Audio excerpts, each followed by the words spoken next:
This week is week 5 of U5 through 8 League America curriculum, and today we're going to be working on improving dribbling past defenders. This session is one that I really enjoy, and I think you will too. The kids have a lot of fun with it, and so let's look into it and get started. I'm going to share my screen. And perfect. Right. So here's our session. As always, as the players arrive, we greet them, we send them to their small-sided fields, and then after they've had 10 or so minutes to play, get the dust of the day off of them, now it's time to set up the activity or to play in the activity, depending on whether or not you're going to use that same space for setting up your field. So if you want to adapt it a little bit, you can try and split this and then have some cones set up. But anyway, the best dimensions for this would be setting up kind of a square shape that's 15 by 15. And so if you want to set this up during the water break too, that's another option. The best case scenario is you get there enough time to set all of these up. But again, we know in a volunteering role, sometimes it's hard to get there with enough time to set up much more than those small-sided pitches. So for sure, set up small-sided pitches, get them playing. And then during that time, if you still have field space, you can set these up for them. And then if not, you can set it up during their drink break by just adapting these cones to this space. Okay, so player actions to celebrate. So we're improving dribbling. So we're dribbling past defenders this week. And so we want to celebrate anytime a player accelerates with their first touch. So they take a first touch and go. They speed up and they go into space immediately. Anytime they dribble forward, anytime they decide to go forward toward the goal that they're attacking, or in this case, go forward toward the space they're attacking. And then anytime they use this burst of speed to go past the defender. So we call this accelerate or acceleration. So these 2 points are pretty much the same, except this is acceleration with the first touch. So accelerating with first touch, dribbling forward, and then having a burst of speed to go past the defender. This week, you also have a skill of the week called the Stomping Giant. I think your players will really love it. And it's demonstrated by a player that's in their same age range. So that's kind of a fun tie-in for this week that I think the players will really appreciate, and they can use that same skill for this activity here. If they want to try it out, they can try the Stomping Giant to go past their defender. If it's too challenging, you can increase the size of these goals, and I guess gates would be the proper term because you're dribbling through them. And if it's not challenging enough, we can shrink these spaces a little bit. But the basic way that it works, a player from one side, so the attacking player, dribbles a ball in and is trying to go through the red gates. So the red player is trying to go through the red gates. A blue defender comes out to defend, and that blue defender is now going to try to prevent the red player from going through these gates. And if the blue defender wins the ball, then they're going to try and counterattack through these gates, and the red player that lost the ball would try to prevent them from doing so. So it's just a diagonal type of activity that also then has diagonal goals from the angle that you're attacking, which then gives them 2 options. And then also in a couple weeks, we'll figure out the defending portion of that, and we'll figure out how to teach the defending portion. So keep in mind here, we want the players moving quickly, so accelerating as they go. So here we want them touching to get as much space as they can, because if this player gets stuck back here, it opens up more space for them. So we want them going right away, because if this player gets all the way up here before this player goes, because they're going too slow, then it's much, much more difficult. They've cut off more and more and more angle. But the further back this defender is when the red player is cutting to go on one side or the other, the easier it is for the red defender or red attacker to beat the blue defender. So again, the reason why we're accelerating with first touch is because if they accelerate with first touch, they're taking away more space from the defender. And then dribbling forward again, if they're going forward, we don't want them like coming out and then being confronted and then turning their back. A lot of young players will do that. That's actually a cue to press. So that's when we're attacking, we don't want to turn our back toward the goal that we're trying to go to. We always want to go forward when we can. And especially in this activity, we want to teach them to use a burst of speed, to go past the defender, to take some chances, because this is a 1v1 situation. And we want that to feel like an advantage for the attacking player, because in terms of risk management, it is an advantage. So our players may not understand the risk to benefit relationships and things like that yet, but if we're attacking, we have the ball and we're in the middle third or the attacking third, let's say, but this activity is set up for the middle third. Losing the ball, we're very, very far from our own goal at this point, being in the middle third.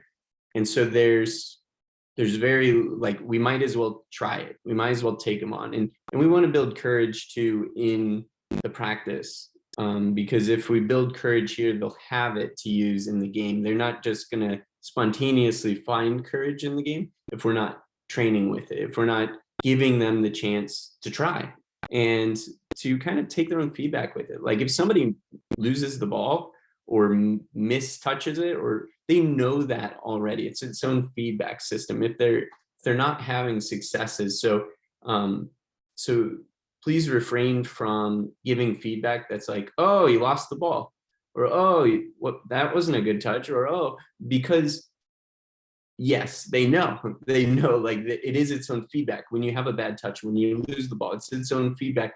So instead, utilize key phrases like this: start quickly, dribble past the defender, fake and go the other way, stomping giant, fake and go the other way, and then use a burst of speed after your move to get behind the defender. Those are the most important things here. How much space can we gain? We want to focus on getting past the defender. We want to, in some way, make them misstep. We want to get their momentum moving the wrong way. And then immediately when we decide to go, we have to accelerate and go as fast as we can. And the visual that I provided in the email for accelerate, or the burst of speed to get beyond the defender, is you're in a go-kart, your foot is stuck on the gas pedal, and there is no brake. There's nothing to slow you down. So you accelerate until you get past the defender, because sometimes players will be shy. They'll make a good move and then they'll start to go, but then they'll slow down and then the defender just moves to the left or right and catches up with them. But if you right away decide I'm going, and you're in that go-kart in your mind that has no brakes, only has your foot on the accelerator, then you're going to win that space. You're going to get in behind. So just kind of cueing them on that too. And the visual is in that email. But here's how it works. The objective is to dribble past defenders. Awesome. A lot of players love to do this activity, and it's very fast. See these lines of 3? This is appropriate if you can set up, like, basically for every 3v3 field you have one of these. And you could go down to 2, but I wouldn't do lines of 1 at any point. So make sure you have at least 2, up to 4, but optimally 3 in your lines, just for the how quickly it rotates and goes around. 3 is optimal if you have the opportunity to do that. And then let's see. So organization, dribbling player tries to dribble pass. We already talked about this. The oncoming defender. These cone gates are 3 yards wide. Again, if it's too hard, make them bigger. If it's too easy, make them smaller. And then if the defending player wins the ball, then they counterattack through the opposite side. So these are the defending team's goals to go through. These are the attacking team's goals to go through. You get a point every time you dribble through a gate. So if the red player goes and he dribbles through the gate, or she dribbles through the gate, awesome, got a point. If the red player dribbles and the blue player takes the ball and goes through this gate, then that blue player gets a point. So you get a chance to score every time, whether you're on offense to start or defense to start. Let's see. Turnover, as soon as the ball goes out, it's over. You want to encourage the players to go quickly, for the turn to be quickly. You don't want a lot of players dribbling out, turning around toward their own goal, and just shielding the ball, because this invites pressure and it doesn't really encourage that courageous element of going forward and having a burst of speed to go past the defender. And some players may not be as fast as others. And so for those players, encourage them to be really clever. And then once they get by the attacking player, what you do if you're not as fast, and okay, so this is the defending player in the blue. Oh, actually, blue is going to be defending player because that's what we've got color code on here. And then my finger is going to be the attacker. So as I have a touch, if I'm not as fast as this blue player, then I need to touch directly behind them on my next touch to cut them off, so that they either have to run around me or run through me to foul me, and then I'll win a free kick. So if you have a player that isn't as fast and they're getting frustrated, you can either pair them up with a player that's a similar speed, or you can teach them that once they make their move, have that next touch directly behind the defending player so that they have a longer path to the ball. And in that way, you can just change your body and keep yourself between the ball, which is going to be in front of you going toward the goal that you're going to, and then the defender that's trying to catch up. So, all right. And then guided questions. When should you dribble forward? When you have space in front of you, or if you find an opening behind these defenders, or behind the defender. So as you're going, oh, wow, there's space forward. So I'm going to go into it. Oh, defender's coming, but there's space here or here. So now I'm going to touch there. And so you want kind of that process going on for them. And you want them thinking one step ahead if they can, by like, okay, I'm going. Oh, I see this space is closing. So now I have to have my next decision. Oh, it looks like the player's slightly more to this side than that side. So I'm going to touch here and go. Or I'm going to misstep them this way, do a stomping giant and then go. Or do a double stomping giant, 1, 2, and then go the same way that I first took my step. So just encouraging them to be creative too. They can do whatever they want to try and get through this. And again, these key phrases over the top are really powerful because it just directs their mind. These guided questions every 5 or so minutes as they're playing, then allow them to think on a little bit deeper level about what they're doing. Otherwise, they'll just like get into a routine after a couple of minutes, 2, 3, 4, 5, 6, 7, 8 minutes, and now all of a sudden they're a little bit bored. They haven't had a new thought or challenge, and they're not necessarily putting that on themselves. So you get a chance as the coach to add a layer. Also, if this is too challenging at first with the balls, if they're not having a lot of success, what you can do is start off with tag, a tag game where this red player is trying to run out and then run through here or run through here before the blue player can tag them. And then the same thing. So as they go through, okay, they're going, tag.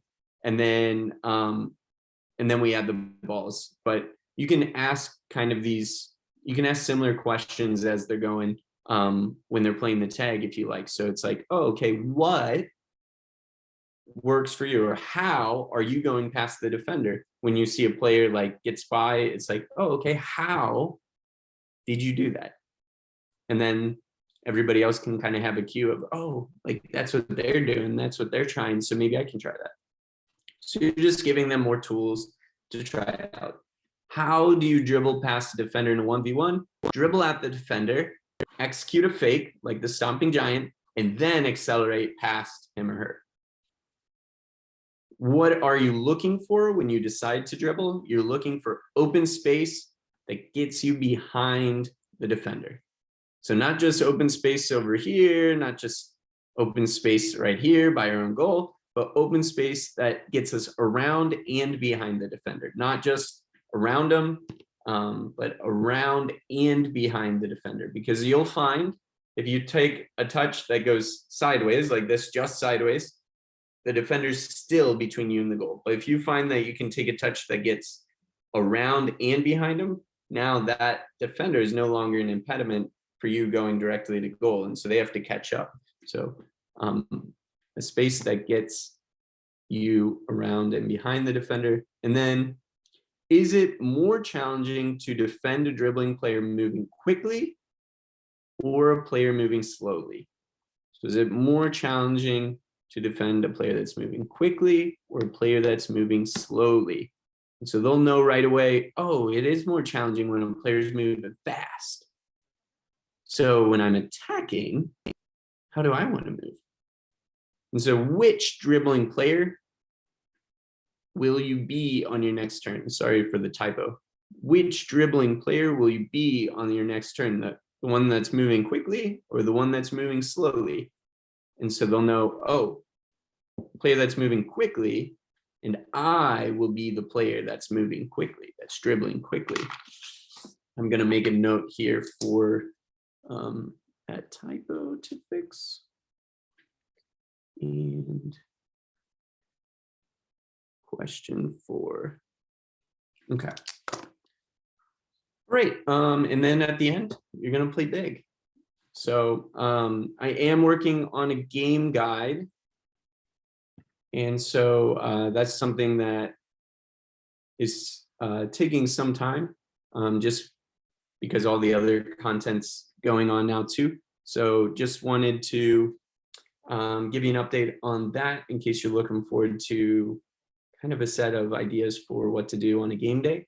And so yeah, once I have that, I will release it to everybody. And in the meantime, please share your pictures, share your stories. I so many coaches send me emails about, oh, my team had their first game and they won, or we did this at practice, or we're really, really enjoying the content.